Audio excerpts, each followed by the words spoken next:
बिस्मिल्लाहिर्रहमानिर्रहीम। अस्सलाम वालेकुम स्टूडेंट्स, मेरा नाम कासिम अली है और मैं आपका फ़िज़िक्स टीचर हूँ। स्टूडेंट्स, यू नो वेल कि हम अपनी फर्स्ट ईयर फ़िज़िक्स का चैप्टर नंबर 8 जिसका नाम था वेव्स, उसको स्टडी करते आ रहे थे अपनी प्रीवियस वीडियो तक। और अपनी प्रीवियस वीडियो में हमने इस चैप्टर की एग्जांपल्स को डिस्कस किया था। ठीक है, इस चैप्टर की एग्जांपल हम सॉल्व कर चुके हैं सारी एग्जांपल्स। और अभी इस वीडियो में मैं जो टॉपिक स्टार्ट करने जा रहा हूँ स्टूडेंट, वो टॉपिक है हमारे पास न्यूमेरिकल्स। यानी इस चैप्टर के जो न्यूमेरिकल्स हैं हम अपनी इस वाली वीडियो में उनको डिस्कस करेंगे डिटेल के साथ। जो जो न्यूमेरिकल हमने करने हैं और जो सेम होंगे, कुछ वाले वो आप खुद करेंगे। ठीक है, जो मेरे करवाने वाले हैं मैं इधर बोर्ड पे करवाने जा रहा हूँ। तो चलते हैं न्यूमेरिकल नंबर फर्स्ट की तरफ। ठीक है, न्यूमेरिकल नंबर 1। ठीक है, उसकी स्टेटमेंट में पढ़ने जा रहा हूँ। क्या बताया जा रहा है वो देखिए। कहते हैं the wavelength of signal from a radio transmitter is 15 metre. ठीक है, जो रेडियो ट्रांसमीटर से सिग्नल ट्रांसमिट हो रहे हैं उनकी वेवलेंथ आ रही है 1500 metre, 1500 metre. And frequency is 200 kilo hertz. अब किलो को पहले हम हर्ट्ज में कन्वर्ट करेंगे, ये आपने याद रखनी है। ठीक है, रेडियो सिग्नल्स, रेडियो ठीक है, आपके पास रेडियो सिग्नल्स हैं, उनकी वेवलेंथ कितनी है? 1500 मीटर। ठीक है, उनका जो फ्रीक्वेंसी है वो 200 हर्ट्ज, किलो हर्ट्ज। कहते what is wavelength for a transmitter operating eight 100 kilo hertz. के 100 किलो हर्ट्ज पर वेवलेंथ क्या होगी वो आपने फाइंड करना है। And what speed the radio wave travel, और रेडियो वेव की जो स्पीड है आपने वो भी कैलकुलेट करनी है इस न्यूमेरिकल के अंदर। यानी दो चीजें आप कैलकुलेट करेंगे। आपके पास दो फ्रीक्वेंसीज हैं, एक फ्रीक्वेंसी के ऊपर वेवलेंथ गिवन है, दूसरी फ्रीक्वेंसी के ऊपर आपने वेवलेंथ कैलकुलेट करनी है।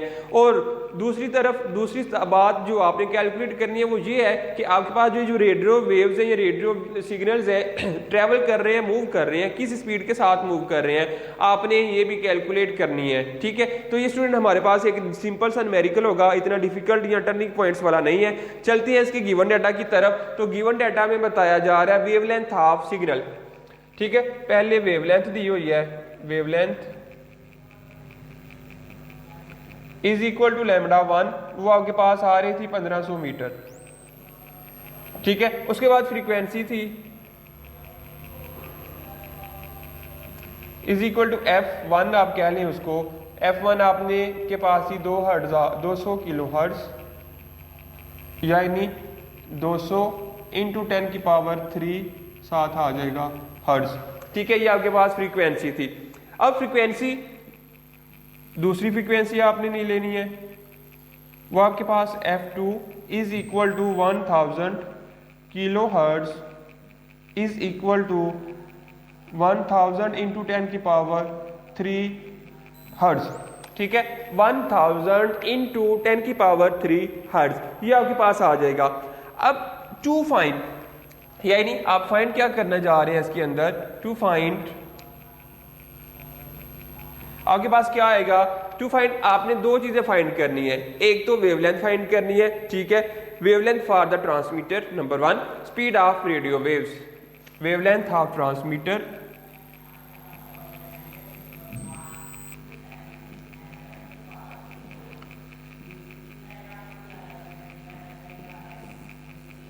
इज इक्वल टू लैम्डा 2, ये आप फाइंड करेंगे। और उसके बाद आपने दूसरी चीज मालूम करनी है, speed of radio waves, speed of radio waves आप ये भी कैलकुलेट करेंगे, यानी v, ये आप फाइंड करेंगे इस न्यूमेरिकल के अंदर। ये दो चीजें हैं, दो टर्म्स आपके पास आ रही हैं, फाइंड करेंगे। अब कैलकुलेशन की तरफ बढ़े हम, तो कैलकुलेशन स्टूडेंट कैसे होगी इसकी कैलकुलेशन। सबसे पहले हम v निकाल लेते हैं। v आपके पास पता है, आपको फार्मूला हमने पढ़ा था स्पीड ऑफ वेव या स्पीड ऑफ साउंड, वो आपके पास फार्मूला था v is equal to f lambda. तो v आपने फाइंड करना है। f आपके पास आ रहा है 200 इंटू 10 की पावर 3 मल्टीप्लाई बाई लैम्डा था आपके पास 1500। ये दोनों वैल्यूज आपने पुट कर दी। दोनों वैल्यूज को पुट करने के बाद आपके पास क्या आएगा, इधर आप लैम्डा 1 और F1 कंसीडर कर लें, चूंकि पहली लैम्डा की और पहली फ्रीक्वेंसी की बात हो रही थी। तो आंसर आएगा मल्टीप्लाई करने के बाद 3 इंटू 10 की पावर 8 मीटर पर सेकेंड, यानी ये स्पीड ऑफ लाइट के इक्वल इसका आंसर आ रहा है 3 इंटू 10 की पावर 8 मीटर पर सेकेंड। ये आपके पास वैल्यू आ गई लाइट की स्पीड की, स्पीड ऑफ रेडियो सिग्नल की, ठीक है। Radio signal speed of light के साथ ट्रेवल कर रहे थे, ये आपके पास वैल्यू आ गई। अब दूसरी बात, ट्रांसमीटर इमिट रेडियो वेव, सो ठीक है, आपने दोबारा से, अब स्पीड ऑफ रेडियो वेव ये आपके पास थी, wavelength of transmitter, wavelength of transmitter, wavelength of transmitter आपके पास स्टूडेंट क्या आएगा, दोबारा से अगेन हमने वही फार्मूला यूज करते हुए, उसी प्रोसेस को यूज करते हुए न्यूमेरिक उसकी जो दूसरी पोर्शन है लैम्डा 2 हम कैलकुलेट करेंगे वेवलेंथ यानी कि। अब जो आपके पास फार्मूला था V2 इज इक्वल टू, यानी V is equal to F2 और लैम्डा 2 आपके पास आ जाएगा, F2 लैम्डा 2। चूंकि लैम्डा 2 आप कैलकुलेट करने जा रहे हैं, lambda 2 is equal to V over F2। अब आपने क्या करना है, सिंपल इनकी वैल्यूज को पुट करना है, इसके अंदर वैल्यूज पुट करें, V is equal to V क्या V lambda 2 sorry lambda 2 find करने जा रहे हैं आप, lambda 2 is equal to V आपके पास था 3 इंटू 10 की power, sorry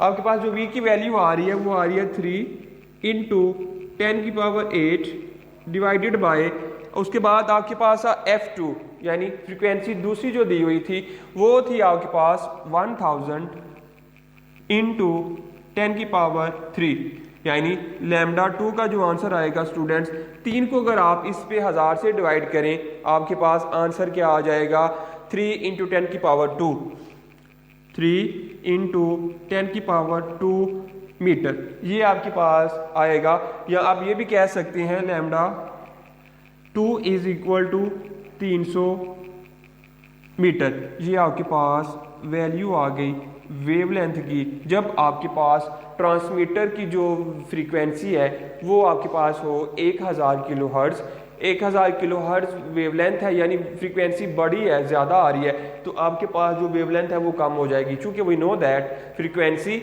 and wavelength have inverse relation with each other. अब पहली बात देखिए, आपके पास वेवलेंथ यानी वेवलेंथ ज़्यादा थी तो फ्रीक्वेंसी देखें वो थोड़ी थी 200 किलो हर्ट्ज, लेकिन दूसरे केस में क्या हुआ, जो फ्रीक्वेंसी है वो 1000 किलो हर्ट्ज हो गई, तो आपके पास जो लैम्डा यानी वेवलेंथ आपके पास आएगी वो वेवलेंथ स्मॉल हो गई, कम आ गई आपके पास। तो ये दोनों, इससे भी ये शो हो रहा है कि इन दोनों का इनवर्स रिलेशन है एक दूसरे के साथ। ये था न्यूमेरिकल नंबर 8.2।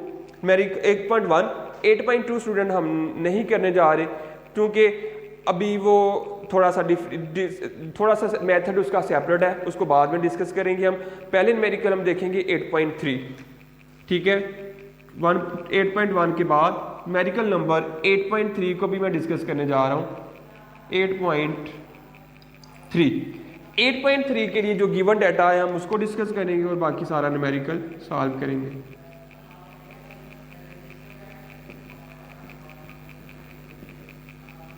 ठीक है स्टूडेंट्स, गिवन डाटा में जो न्यूमेरिकल 8.3 है उसकी जो वैल्यू है वो क्या है, स्टेटमेंट क्या है उसकी वो देखते हैं।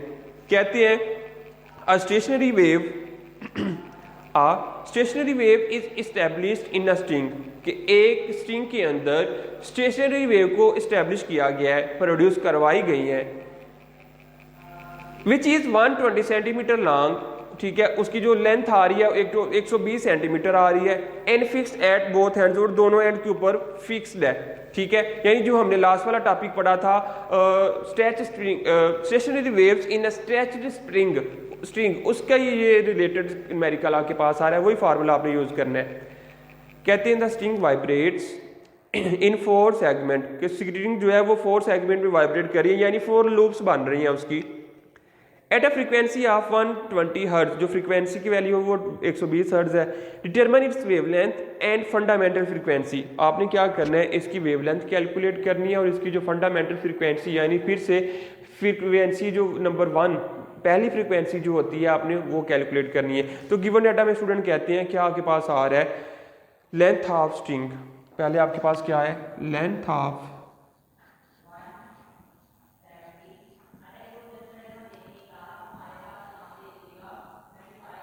Length of string is equal to L, वो आपके पास आ रही है 120 centimetre is equal to 1.2 metre. Centimetre से मीटर में कन्वर्ट होने के लिए स्टूडेंट आपको क्या करना पड़ता है, 100 के साथ डिवाइड करना पड़ता है। तो 120 को 100 से डिवाइड करेंगे तो आंसर आ जाएगा 1.2 आपके पास आ जाएगा मीटर में। फिर आपके पास number of loops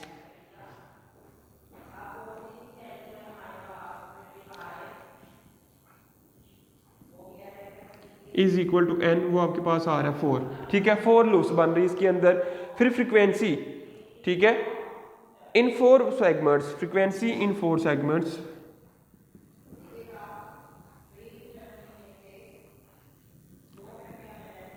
in 4 segments वो आपके पास आ जाएगी F4 is equal to 120 hertz. Frequency भी 120 हर्ट्ज थी और जो लेंथ थी वो भी 120 सेंटीमीटर थी, ठीक है। अब टू फाइंड स्टूडेंट आपने इसके अंदर फाइंड क्या करना है, टू फाइंड आपके पास आ रहा है, एक तो आप फंडामेंटल फ्रीक्वेंसी फाइंड करेंगे, ठीक है। Fundamental frequency which is represented by F1 is equal to find. दूसरा आपके पास आ जाएगा वेवलेंथ, जो आपने कैलकुलेट करनी है, wavelength is represented by lambda, and ये भी आप क्या करेंगे, फाइंड करेंगे। तो स्टूडेंट चलते हैं फिर कैलकुलेशन की तरफ। कैलकुलेशन कैसे परफॉर्म होगी इसकी, उसको भी देख लेते हैं। कैलकुलेशन कहती है students, as the string vibrate in 4 segment and the distance between 2 consecutive nodes is lambda by 2, ठीक है। जो स्ट्रिंग है वो 4 सेगमेंट में मूव कर रही है, ट्रेवल कर रही है, और जो डिस्टेंस होता है बिटवीन 2 नोड्स वो आपके पास आता है lambda by 2। So the length of the string is L, ठीक है। एल इज इक्वल टू आपके पास क्या आएगा, लैम्डा बाय 2।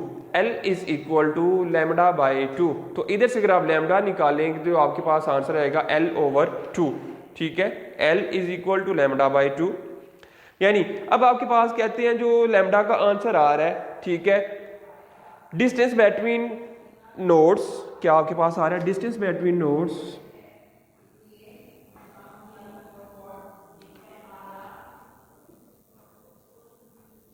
आपके पास आ रहा है is lambda by 2। So lambda is equal to L over 2। जो आपके पास लैम्डा आ रहा है वेवलेंथ, वो आपके पास आ रहा है L ओवर 2। अब lambda is equal to L आपके पास है 1.2 डिवाइडेड बाई 2। 1.2 को लैम्डा 2 से डिवाइड करेंगे तो आंसर स्टूडेंट आपके पास आएगा lambda is equal to 0.6 metre. यानी आपके पास जो वेवलेंथ आ रही है, कितनी वेवलेंथ आ रही है, वो आपके पास आ रही है 0.6 मीटर, ठीक है। वेवलेंथ 0.6 मीटर आपके पास आ जाएगी। तो ये आपके पास पहली चीज़ आपने कैलकुलेट कर ली वेवलेंथ, ठीक है। स्टूडेंट्स वेवलेंथ के बाद आपने इसमें कैलकुलेट करना था फंडामेंटल फ्रीक्वेंसी, ठीक है। वेवलेंथ के बाद जब आप फंडामेंटल फ्रीक्वेंसी को फाइंड करेंगे तो उसको भी देखते हैं कैसे हमने फाइंड करना है, ठीक है। फंडामेंटल फ्रीक्वेंसी के लिए हम क्या यूज़ करेंगे, क्या फार्मूला यूज़ करेंगे, वो भी यही फार्मूला दोबारा से यूज़ होगा। कहते हैं if string vibrates in loop N loop then frequency of stationary waves will be Fn is equal to NF1। Fn is equal to F, इसके लिए जो फार्मूला बनेगा frequency F4 is equal to NF1। Frequency of 4 क्या थी आपके पास, F1 आपने calculate करनी थी। F1 का फार्मूला बना लें F4 डिवाइडेड बाय N। तो F1 is equal to F4 आपके पास स्टूडेंट्स था 120 डिवाइडेड बाय N था आपके पास 4, तो 1 और 3। F1 आपके पास आ जाएगा 30 हर्ट्ज। ये आपके पास आगे फ्रीक्वेंसी की वैल्यू, यानी फ्रीक्वेंसी की वैल्यू या आप कह सकते हैं फंडामेंटल फ्रीक्वेंसी की वैल्यू, जो कि बिल्कुल ही सिंपल वे से आप फाइंड कर सकते हैं। क्योंकि हमने फार्मूला पढ़ा था स्टेशनरी वेव्स इन स्ट्रिंग के अंदर फॉर nth लूप के लिए कि जब आपके पास nth लूप हो उनकी फ्रीक्वेंसी क्या होती है Fn। मैं वो भी लिख देता हूँ Fn is equal to NF1 for nth loop. Frequency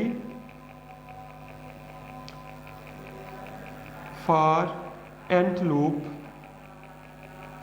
ठीक है, जिसमें nth लूप हो तो फ्रीक्वेंसी होती है fn is equal to nf1। यानी अब हमारे पास जो n आ रहा है वो n तो हमारे पास गिवन है, वो था 4, ठीक है, 4 लूप थे आपके पास, तो n की जगह आपने दोनों जगह 4 पुट करके वैल्यू कैलकुलेट की, तो ये आपके पास आंसर आ जाएगा फ्रीक्वेंसी यानी फंडामेंटल फ्रीक्वेंसी का f1।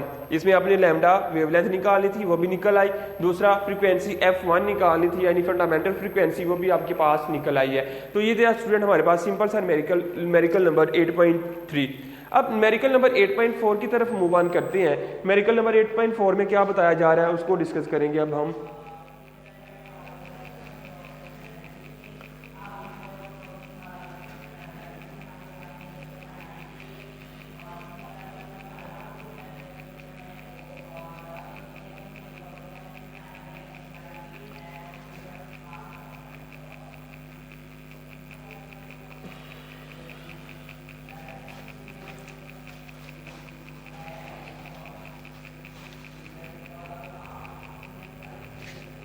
न्यूमेरिकल नंबर 8.4, ठीक है, 8.4 में क्या बताया जा रहा है अब उसको हम स्टडी करते हैं, उसको देखते हैं।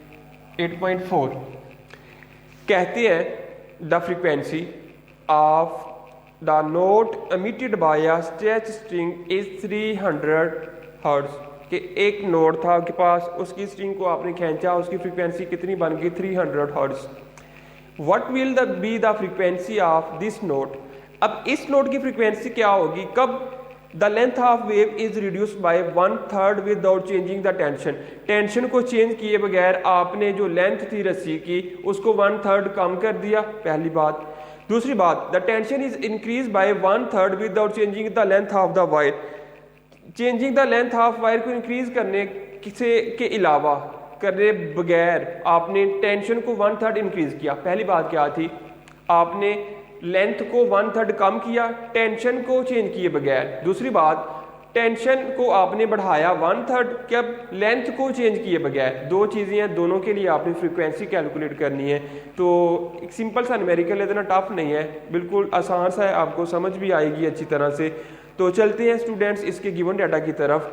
कहते हैं गिवन डाटा में frequency of stretch string, frequency दी हुई है, frequency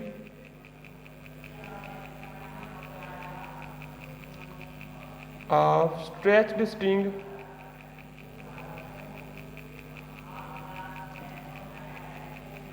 frequency of stretched string is equal to f, वो आपके पास है 300 हर्ट्ज, 300 हर्ट्ज आपके पास फ्रीक्वेंसी गिवन है।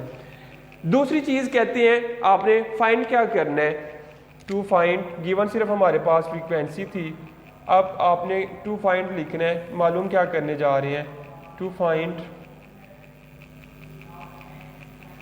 में आपने दो फ्रीक्वेंसीज निकालनी है। Frequency when length decrease 1/3 without changing tension, number 2 length tension increase 1/3 without changing length, ठीक है, ये दोनों आपने कैलकुलेट करनी है। Frequency F prime is equal to length decreased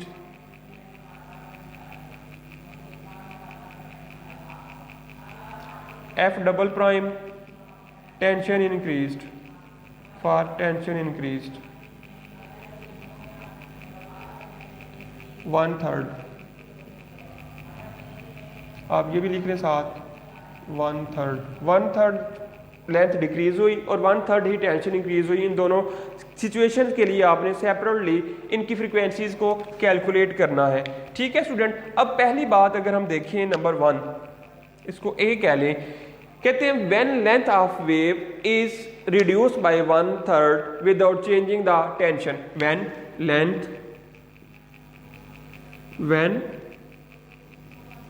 length is reduced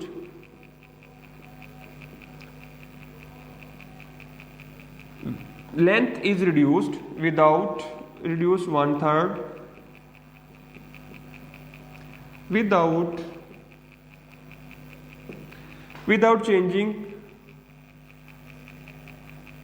without changing tension, ठीक है, विदाउट चेंजिंग द टेंशन को चेंज किए बगैर जब आपने लेंथ को डिक्रीज किया तब आपके पास क्या वैल्यू आएगी फ्रीक्वेंसी की, आपने वो कैलकुलेट करनी है। सिंपल ये है, इतनी डिफिकल्टीज इसमें नहीं है। कहते हैं we know that speed of wave is equal to V is equal to F lambda, ठीक है, v is equal to F lambda. अब चूंकि हम बात कर रहे हैं students v is equal to F prime, एक आप ये इसको कह लें इक्वेशन नंबर 1, एक दूसरी इक्वेशन आपके पास आ गई एफ प्राइम और लैम्डा प्राइम, इसको कह लें इक्वेशन नंबर 2। अब बाय कंपेयरिंग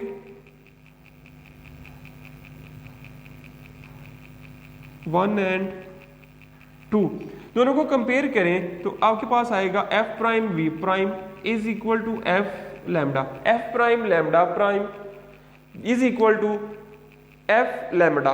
कहते हैं if lambda is the original wavelength then the reduce wavelength is lambda prime. अगर आपके पास जो लैम्डा है वो आपके पास आ रहा है ओरिजिनल वेवलेंथ, ठीक है, फिर वेवलेंथ में जो डिक्रीज हुआ था वो आपके पास आ जाएगा लैम्डा प्राइम।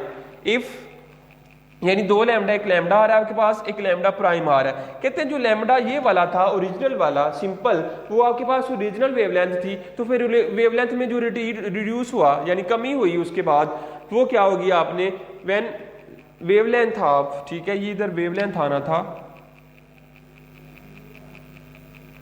तो वेवलेंथ में जो कमी हुई वो आपके पास आएगा lambda prime. If lambda is original wavelength, ठीक है, lambda is original, then decrease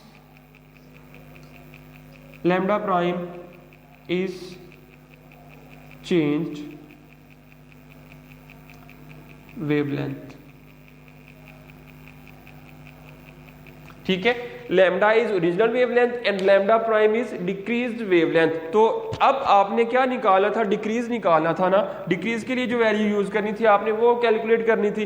तो आपके पास क्या बनेगा, lambda prime is equal to lambda minus 1/3 lambda. कहते हैं if lambda is the original wavelength then the reduce wavelength is, यानी ओरिजिनल वेवलेंथ में 1/3 चेंज आया है, तो आपके पास जो लैम्डा प्राइम बनेगा students, lambda prime is equal to lambda original value में से कितना चेंज आया, 1/3 चेंज आया ओरिजिनल वैल्यू का, ठीक है। लैम्डा में से 1/3 लैम्डा माइनस करेंगे तो आपके पास आंसर आएगा लैम्डा प्राइम का, यानी चेंज जितना आया, जितनी वो डिक्रीज वैल्यू हुई वो आपके पास आएगी।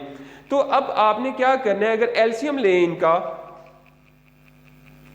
स्टूडेंट, अगर आप एलसीएम लें, lambda prime is equal to 3 LCM, 3 इधर जाके मल्टीप्लाई 3 लैम्डा माइनस लैम्डा, ठीक है, तो आपके पास क्या आएगा 2 लैम्डा बाय 3, 2 लैम्डा बाय 3 आपके पास ये आ जाएगा। सो इक्वेशन 1 बिकम्स, इक्वेशन 1 जो आपके पास थी, ठीक है, आपके पास क्या बनी, इसको क्या नहीं, इक्वेशन नंबर 3 आप अपने लिहाज से, सो इक्वेशन 3 बिकम्स, क्या होगा आपके पास, इक्वेशन 3 से आपने वैल्यू कैलकुलेट कर लेनी है लैम्डा। अब देखिए F prime, sorry F simple frequency आपको गिवन थी, मैं इसको थोड़ा सा रीअरेंज करने लगा हूं, ये इक्वेशन को आपके पास आएगी F lambda is equal to F prime और साथ आ जाएगा लैम्डा प्राइम। अब एफ फ्रीक्वेंसी आपके पास गिवन थी 300, साथ आ जाएगा lambda is equal to F prime, आपके पास क्या आ रहा है, F prime as it is आ जाएगा, साथ लैम्डा की वैल्यू अभी आपने कैलकुलेट की, लैम्डा माइनस 1, सॉरी आपके पास आई 2 lambda by 3 lambda is equal to F prime 2 lambda by 3, ये आपके पास वैल्यू आ जाएगी। अब स्टूडेंट ये देखें, ये वाला लैम्डा इस लैम्डा के साथ कैंसिल आउट हो गया, बाकी आपके पास क्या बचेगा, 300 is equal to F prime into 2/3। अब 2/3 को आपने इधर मल्टीप्लाई करना है स्टूडेंट, तो आपके पास क्या आएगा, ठीक है, 2/3 एफ प्राइम। तो आपने क्या करना है, 3 को इधर मल्टीप्लाई किया तो 3 multiply by 3 divided by 2 is equal to F prime.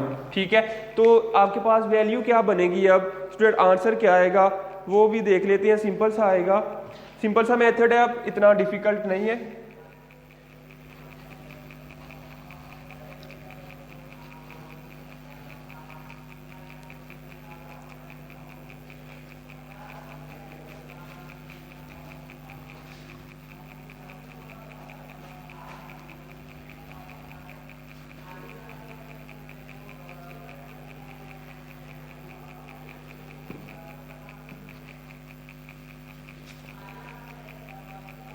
ये तो स्टूडेंट अभी क्या बात कर रहे थे हम कि एफ प्राइम हम निकालना चाह रहे थे, तो जो कि बिल्कुल सिंपल हमारा आंसर आने वाला है। अब देखिए आपके पास जो एफ प्राइम की वैल्यू आएगी, F prime is equal to 300 multiply by 3 divided by 2। ठीक है, 300 को 3 के साथ मल्टीप्लाई करें, आंसर आ जाएगा 900 डिवाइडेड बाय 2। तो 900 को डिवाइडेड बाय 2 यानी 2 के साथ डिवाइड करेंगे तो आंसर आ जाएगा 450, साथ आ जाएगा हर्ट्ज। ठीक है, 450 हर्ट्ज, ये आपके पास स्टूडेंट्स आंसर आ जाएगा। ये थी फ्रीक्वेंसी कब? जब आपके पास when length wavelength is reduce 1/3 without changing the tension. Tension को चेंज किए बगैर आपकी जो वेवलेंथ थी वो डिक्रीज हो रही थी। ठीक है, 1/3। अब दूसरा केस क्या था आपके पास? Case number 2। केस नंबर 2 में स्टूडेंट्स कहते हैं when tension is increased by 1/3 without changing the length, when tension is increased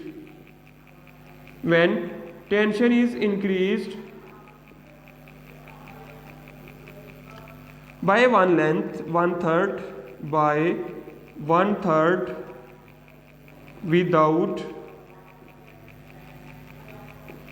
changing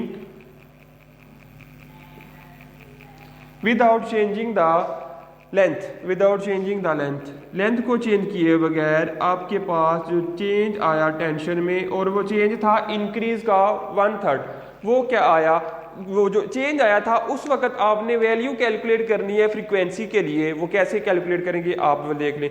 कहते हैं as a relation of fundamental frequency for strength system is, frequency का जो रिलेशन आपके पास आ रहा था f is equal to 1/2l into square root of f over m।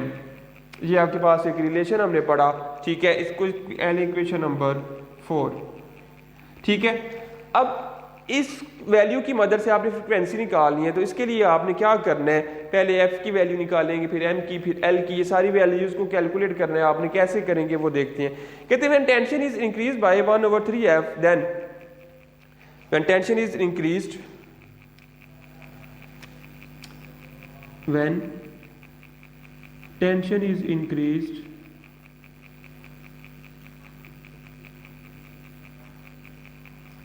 1/3 then frequency यानी एफ प्राइम जो आपके पास आएगा is equal to F plus 1/3f। ठीक है, यानी स्टूडेंट जिस तरह हमने ये कैलकुलेट की थी लैम्डा की वैल्यू, यानी वेवलेंथ में जो कमी हुई थी ओरिजिनल लैम्डा माइनस 1/3 लैम्डा। ठीक है, ओरिजिनल लैम्डा में से, ओरिजिनल वेवलेंथ में से 1/3 वेवलेंथ को हमने माइनस किया था, तो आपके पास जो आई थी वो चेंज इन वेवलेंथ आई थी। सेम इसी तरह अब हमने क्या करना है कि आपके पास जो फ्रीक्वेंसी आ रही है, फ्रीक्वेंसी f प्लस 1/3f। ठीक है, ये आपके पास फ्रीक्वेंसी आ रही है। अब आपने क्या करना है, यहाँ से वैल्यू को फिर से एलसीएम ले आप। ठीक है, एलसीएम लेने के बाद आपके पास जो आंसर बनेगा is equal to 3 LCM 3f plus f।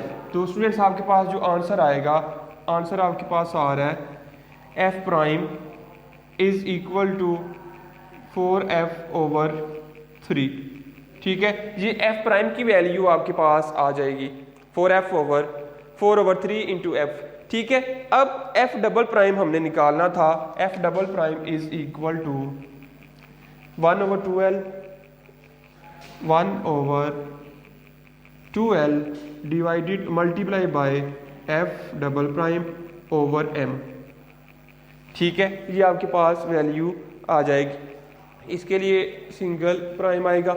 ठीक है स्टूडेंट, अब आपने क्या करना है, 1/2l एज इट इज आ गया, 1/2l एज इट इज, और FL की वैल्यू आपके पास अभी आई, ये वैल्यू पुट करें, square root of 4f divided by 3 फिर ओवर m, यानी आप इसको ऐसे भी लिख सकते हैं 1/2l square root of 4/f3 into 1/m। ठीक है, अब इसको स्टूडेंट्स आपने क्या करना है, 4/3 को आपने जजर से बाहर ले जाना है और उसके बाद f/m एज इट इज आ जाएगा, यानी जजर, इसको थोड़ा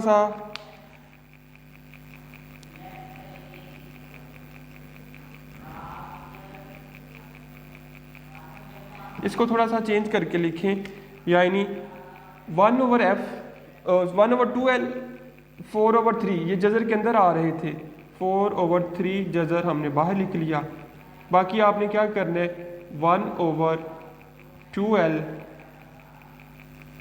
इंटू बाकी क्या बचा f/m। ठीक है, ये आपके पास वैल्यू बच गई। यानी हमने क्या बनाना था, हमने पहले कहा हुआ था कि आपके पास जो फार्मूला था f बराबर था इसके, अब हमने इस बार इसकी जगह f बनाना था, तो हमने क्या किया 1/2l f/m अलग कर लिया। ठीक है, कॉमन कुछ नहीं लिखा, सिर्फ वैल्यूज को थोड़ा सा अलग किया है। 4/3 जजर में आ रहे थे तो हमने 4/3 का जजर ही बाहर ले लिया। अब आपने क्या करना है, 4/3 आप देखें 4/3 एज इट इज आ जाएगा, यानी ये आपके पास आ रहा है f" is equal to square root of 4/3, तो फ्रॉम इक्वेशन 4। ठीक है, इक्वेशन 4 से हमने लिख सकते हैं 7f फ्रॉम इक्वेशन 4। इक्वेशन 4 को यूज करते हुए हमने क्या किया, 1/2l square root of f/m बराबर था किसके, f के, तो हमने ये वैल्यू उधर पुट कर दी। अब आपने f" मालूम करना है स्टूडेंट्स, तो is equal to square root of 4/3 multiply by 300। ठीक है, क्योंकि f की वैल्यू जो आपके पास थी वो गिवन थी, तो आपने क्या किया, इसके साथ मल्टीप्लाई कर दिया। तो इसको डिवाइड करने के बाद जजर ले तो आंसर आपके पास आ रहा है 1.15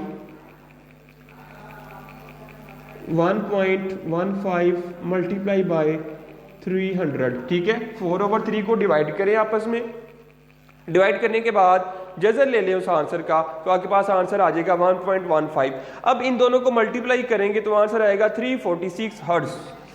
f" इज इक्वल टू 346, साथ आ रहा है आपके हर्ट्ज। तो स्टूडेंट्स ये आपने निकालनी थी फ्रीक्वेंसी आपके पास आ गई। कब दो तरह की फ्रीक्वेंसीज निकालनी थी आपने। पहली फ्रीक्वेंसी तब निकालनी थी जब आपके पास जो वेवलेंथ थी वो रिड्यूस हुई 1/3 विदाउट चेंजिंग द टेंशन। जब हम टेंशन को चेंज किए बगैर जो वेवलेंथ थी वो 1/3 कम हो गई तब। और उसके बाद एक और वेवलेंथ आपने निकालनी थी फ्रीक्वेंसी कब, जब टेंशन इज इंक्रीज बाय 1/3। जब टेंशन को इंक्रीज किया गया 1/3 विदाउट चेंजिंग द लेंथ को चेंज किए बगैर टेंशन इंक्रीज हुई और टेंशन को चेंज किए बगैर लेंथ कम हुई। इन दोनों केसेस के लिए आपने फ्रीक्वेंसी निकालनी थी। तो फ्रीक्वेंसी स्टूडेंट आपके पास एक तो ये निकल आई, पहली ये वाली 450 हर्ट्ज, दूसरी वाली आपके पास आ गई 346 हर्ट्ज। तो स्टूडेंट्स यहाँ तक ही था हमारे पास ये वाला न्यूमेरिकल नंबर 8.4। इस वाली वीडियो में हमने 3 न्यूमेरिकल्स को सॉल्व किया है। आई होप कि आप तीनों न्यूमेरिकल्स को अच्छी तरह से समझ पाए हों और मेरे मेथड को, मेरे समझाने के तरीके को अच्छी तरह से फॉलो भी कर पाए हों। तो स्टूडेंट्स फिर मिलेंगे हम अपनी नेक्स्ट वाली वीडियो में अपने फर्दर न्यूमेरिकल्स के साथ। तो तब तक के लिए मुझे इजाज़त दीजिएगा। वीडियो पसंद आई तो लाइक करें, अपनी राय कमेंट करें। ऐसे ही मजीद वीडियोस के लिए हमारा चैनल सब्सक्राइब करें और बेल का आइकन दबाएं ताकि आपको हर वीडियो का नोटिफिकेशन मिलता रहे।